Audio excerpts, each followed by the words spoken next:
Welcome to The Explainer. Today, we're going to tackle a massive question for small business owners. When the competition gets really tough, should you just start making your own stuff? It sounds like a golden ticket to bigger profits, but more often than not, it's actually a trap. So this whole idea comes from a second-generation owner of an electronics shop. He's really feeling the squeeze from the online giants, and the margins he's getting on the big brand names he sells are just razor thin. It's a story a lot of retailers can relate to, and his solution, well, it's a bold one. But is it the right one? So, what's really happening here? Well, we call it the retailer's dilemma. You pour your heart and soul into building a business. You build up this loyal customer base, only to find out the fundamental economics of your industry are kind of stacked against you. I mean, here's the hard truth of it. You sell a well-known inverter or a battery, right? But by the time the manufacturer and the wholesaler take their slice of the pie, there's barely anything left for you. And at the same time, your customers can just pull out their phones right there in your shop and find the exact same thing for cheaper online. It's a business model that's just, well, it's breaking. So you're feeling this constant pressure, and that's when this idea starts to bubble up. It seems brilliant. A vision of taking back control, breaking free from the supply chain and becoming the manufacturer yourself.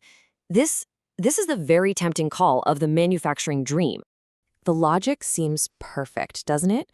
I mean, if the manufacturer is the one making all the money, then the clearest path to making more money is to become the manufacturer. You control the product, you set the price, you keep all the profit. Simple. What could possibly go wrong? And on paper, the plan looks so clean, so simple. Just 3 easy steps to financial freedom. But this is exactly where that dream starts to run into a brick wall called reality, because it completely ignores a whole universe of hidden costs and headaches. And we're not talking about a small change in direction here. The cash you need just to get started is huge. We're talking about a massive financial gamble on an idea that hasn't even been tested yet.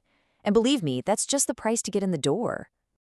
All right, let's get real. Let's pull out the calculator and actually run the numbers. Does this beautiful dream of huge profits actually survive a head-on collision with the facts? Because this right here is where most of these grand plans just fall apart. Okay, the first and maybe the most common mistake is getting these two mixed up.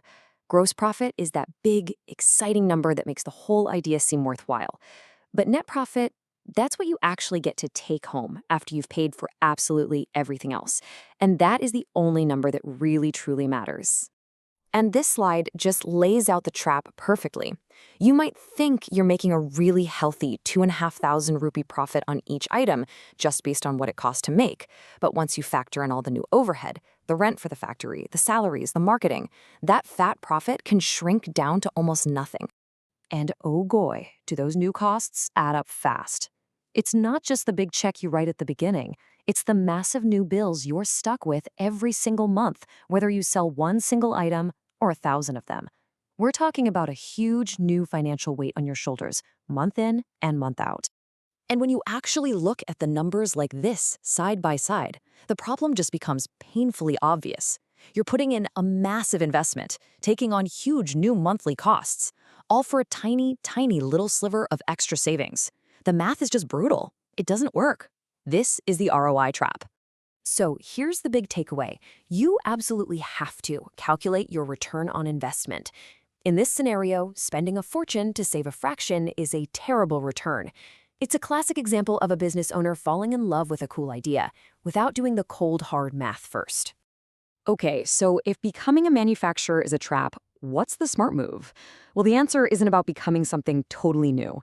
It's about getting back to basics and rediscovering your real superpower as a seller. This right here is the key. This is the whole thing. For a small business, the real value, the real profit, it's made at the point of sale. Your power isn't in a factory somewhere. It's in your showroom. It's in the trust and the relationships you've already built with your customers. So here's the much smarter play.